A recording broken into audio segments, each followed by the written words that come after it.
Hi, grade six. This is Ms. Conley, and I just wanted to give you a couple of practices before you take the second go at the research questions. I've got an example here. I also can't remember if we talked about this particular one last time, so I'm going to go over it with you.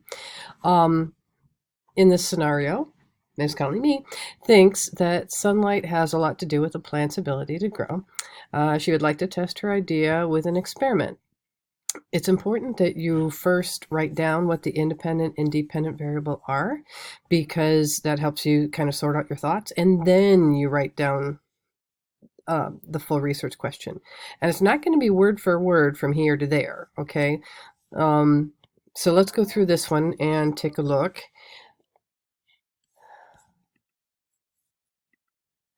So hopefully with that scenario, you figured out, I think we talked about it a million times, that the amount of sunlight a plant gets is what the independent variable is, because it's the one and only thing that you're changing.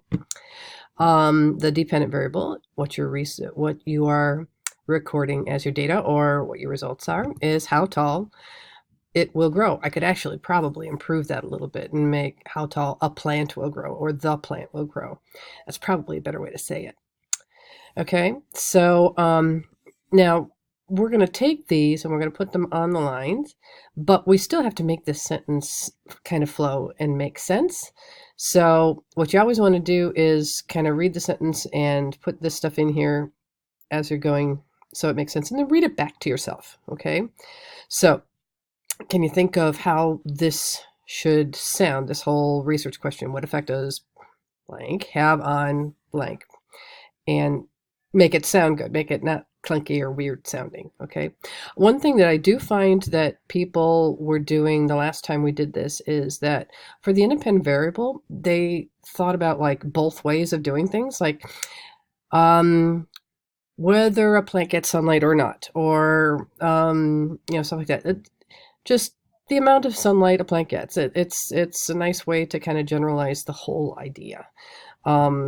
I find that when people are saying this or that, it gets them all mixed up. Okay. So that's one thing I wanted to point out to everybody. So then we look at the research question, and it might be a good idea for you, if you want to, in a second, you close your eyes and just listen to how this sounds. And you can read this to yourself quietly.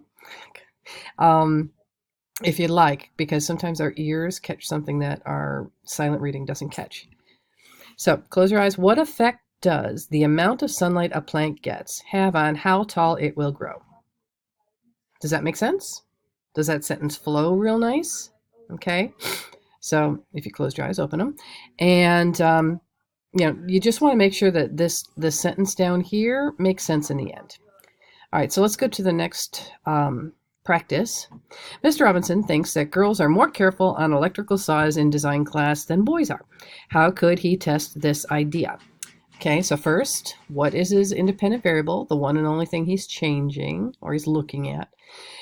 And then what is a dependent variable? What is he going to, how can he measure his results with this? I'm sure there's got to be a way to measure the results with this, don't you think?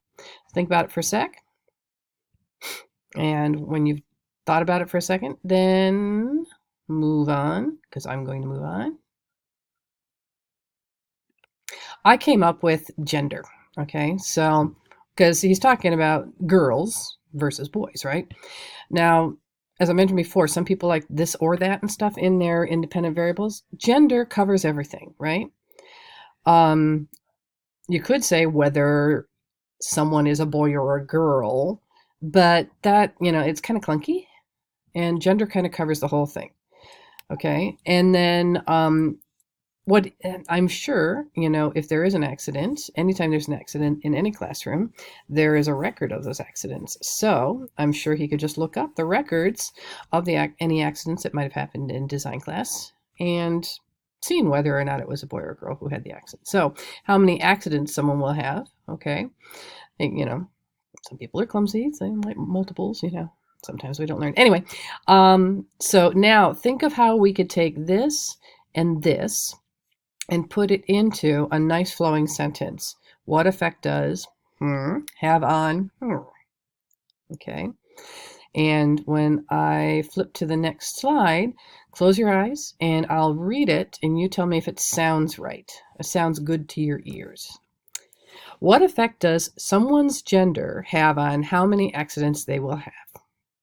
Okay, so if you close your eyes to open them, notice how I put someone's there. I actually added to the word a little bit, but it makes sense in a sentence, right?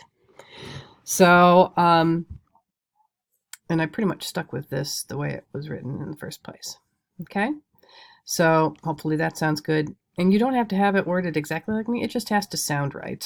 You know, I mean, there's, you could say whether someone is male or female. So, what effect does whether someone is male or female have on how many accidents they will have or something?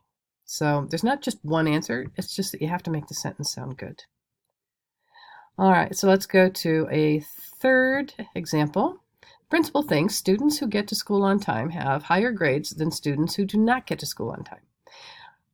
What's the independent variable? What's the one and only thing that the principal will be changing or looking at here? And then what are they going to use to measure their results? Okay, let's think about that for a sec. And here's mine. Getting to school on time. And that's pretty easy to find out, and, principals, they get everybody's grades. So grades, very simple. Okay. Now think of how these two phrases or words can be put onto these lines and still make the sentence sound good. Okay. So I'm going to click over to that in a second so get an idea. And okay, so close your eyes. What effect does getting to school on time have on a student's grades? If you close your eyes, open them.